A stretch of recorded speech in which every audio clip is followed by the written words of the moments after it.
Hey, good morning. It's Edna Keep here live with Free Coaching Friday. And today we're going to talk about getting to positive cash flow in your building. So sometimes when we buy a building, it's not a cash flowing asset. Sometimes the vacancy is too high. Sometimes we need to renovate the property to be able to get the higher rents, different stuff like that. So of course you want to do that as quickly as possible. So how we've been able to do it is we buy a property under agreement for sale because we like to get good financing right off the start if possible.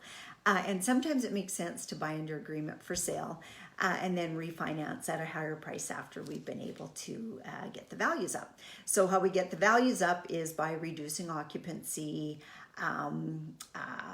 sometimes renovating in order to be able to increase the rents in a building. I'll give you an example. So we bought a building here in Regina. It was an 18 unit. We bought it under contract and it needed a little bit of work. Not a ton of work, but there was some renovations in progress actually, and when we purchased. But the biggest challenge was that the company who had come in and bought the building had give rent increases across the board, which was something that was happening quite frequently in Regina at the time. But because it was a company not from Regina, they got all over the news, and the tenants rebelled, and they brought the news in, and these big bad guys from another province were increasing their rents. So they fought it. The company backed off because they went, we realized what we did wrong here. We weren't strategic enough in getting this done.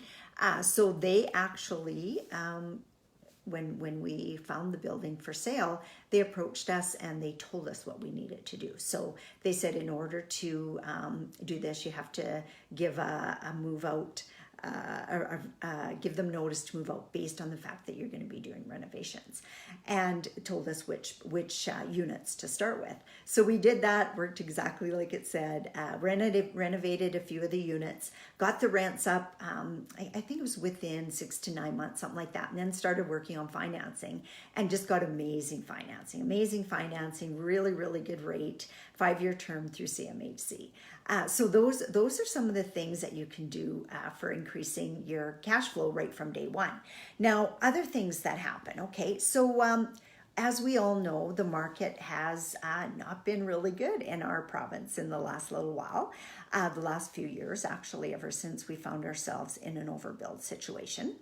And you know what? Unfortunately, sometimes that happens. And so we have to compete with everybody else that's going through the same thing. So one of the things that we find now is we've had to reduce a lot of our rents. So something where we used to, a 2-bedroom where we used to get $1,250 a month, we're getting between $950 and $1,050 right now. And, that definitely hurts the cash flow, but you have to do it. And then you have to, because it's most important to keep your building full as you possibly can during times like this. So we offer rental incentives, things like move in early and you don't have to pay rent till the first of the next month, half damage deposit, different things like that. Sometimes we've offered gift incentives, although we don't find that the gift incentives are a given. We were offering TVs and different stuff like that, but it wasn't a big thing. We seem to find that the best things that work for us are reduced security deposits and part of the month free. That allows them to have some time to move in, get their other place cleaned up. And the unfortunate part is that other landlords do the same thing. So we're finding that some tenants are more transient. So they're taking advantage of other people doing stuff like that, half a month or free month rent and whatever, and move. So the other thing we're trying to do is be really proactive with people. 3 months before their lease is up, we're reaching out to them and asking them if they want to renew, and before they really, really even start looking. So that I think is really a good key as well, because if you catch them before they start looking, it makes more sense. Sometimes there's nothing you can do. For example, just recently we had a tenant, they've been with us like 3 years. They were an amazing couple. We love them. They were never late with their rent. They did extra stuff around the property. Whenever they would ask us for stuff, they'd say, hey, we'd do some of the labor if you guys would do this for us. Like, they were excellent. And we were proactive and we got them to sign the lease a couple months before it was due. But you know what? In the meantime, they found a property and were able to qualify for a mortgage. So they gave us their notice. And you know what? With people like that, you just have to wish them good luck, because you know what? They were the world's best tenants, and we do wish them good luck. And so sometimes that happens anyway. There's no way around it. The other thing is sometimes you purchase a dog. And we have one right now. You know, we feel like it doesn't matter what we do. We've tried everything possible. It's very transient community. And when the fact is, we know other people that own buildings in the same area, and they're struggling with the same things. So my advice to those is just sell it. You know, hopefully you can get at least the same price you bought for it after you've been running it for 2-3 years. But I mean, if you haven't been able to make the building work, and you've been working at it for 3 years, and all the other buildings you own has been working pretty darn good, even in a crappy market, they're still maintaining its own, but one isn't, cut it, get rid of it, do something different. That's the benefit, I guess, when you diversify your property. So when I have investors come to me, we really try to diversify them. We try not to put all their money in one property. It still happens sometimes. Sometimes they choose, they've got other investments on the side, so they only want to invest once, and that works too. It's unfortunate that it turns out that it's maybe not a good investment for them. But you can't beat yourself up over that. You do everything the same with your other buildings. Your other buildings are performing awesome, or at least decent in a down market. You just have to have the conversation with them. Say, we'd rather just cut it loose. Of course, you have to help let your investors kind of help you make those decisions, because they do have money in there too. Sometimes they would rather, hold on to it a little longer or try different things before they make that decision. But sometimes you have to make those hard decisions, and that's like any business out there. I mean, look at Apple. The board of directors, I think, rebelled and fired Steve Jobs, and yeah, he was difficult. Maybe he wasn't listening to them and stuff, but you know what? He was the visionary. He was the one that made Microsoft what it was. And then they had a bunch of bean counters, pardon the expression, but running the business, right? Like bottom line and bottom line and bottom line. And then apparently all kinds of other things were happening too. Like they were building all these products that just didn't make any sense. And in the long run, they brought Steve Jobs back. And he made a hell of a difference again in the buildings. So who was right? Was the board of directors right? Was Steve Jobs right? Well, who's to say? And you know what? It doesn't really matter. They brought him back. He simplified their products, and now they're doing better than ever. So, sometimes it happens. Like, can you imagine Steve Jobs? He got fired. It could happen, whatever. Just live with it. Get on with your life, and get on moving on to something that's more worth your time. Some of the things elsewise that we've done to increase cash flow is the little things around the building, like LED lightings and low flow toilets, and sealing all the windows and doors and making sure that there's not drafts, stuff like that. Maintaining your boilers, another big one.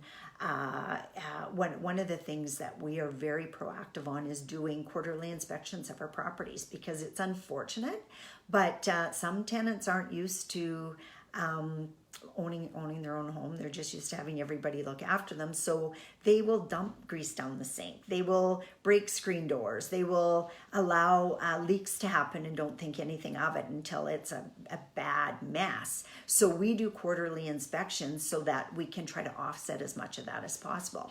And 95% of the tenants are great, but the other 5% can cause a lot of challenges. So you do have to be proactive on that kind of stuff, working towards it all the time. We've fine-tuned our process over the years. We don't have to run around and get 2 or 3 quotes and everything we do. We know our prices.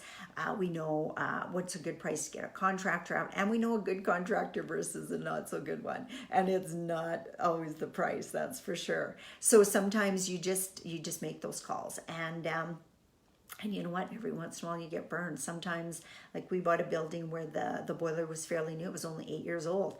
And we still had issue after issue after issue. And worked with the qualified plumbers and until, you know, finally we just decided to replace it. We just had to bite the bullet and replace it. And again, some people like the call. Some people don't like the call. Some people think you held on too long. Some people think you should have did more things. Well, you know what? You just have to you have to make those decisions, and then you have to live with them. And sometimes you have to defend them. So be prepared to do that too. Sometimes you have to defend your decisions. And you know, it's always easy. And this is something you guys have to remember. It's always easy to look at something in hindsight and say, oh, we should have did this. We should have did that. We could have did this. We could have did that. Well, true. But guess what? Hindsight is 20/20, and you don't have that when you're working on stuff. So again, don't beat yourself up for it. Be prepared that some people will, but you know, and especially if you're dealing with investors and other people's money, they're very sensitive as they should be. I get some of the same things with partners who are managing our buildings, and why that cost, and why this, and why are we repairing that, and why are we replacing this? You know, so it's very, very normal. And you just have to be able to handle it. If you can't handle it, then you need to work on your mindset. You need to work on increasing your mindset, your confidence, and just know that nothing ever works out perfectly, and you have to work through that kind of stuff. And you want partners that will work through that kind of stuff with you. And if they won't, then sometimes you got to let them go too. And that might be replacing them, or it might be replacing yourself. So hope you got value out of that today. You know, it's a sensitive topic. And you know, you're always working at increasing your cash flow. So I hope you got some good ideas on how you can increase your cash flow and make that happen. So have a really good weekend. I've got like calls back to back today, so I'm going to rush off a little bit early. And I will see you all on Mindset Monday. Have a great weekend. Hey, hi guys. Hi Ardell. Hi TJ. Hi Mike. It's nice to have you guys on. We'll talk to you all on Monday. Bye for now.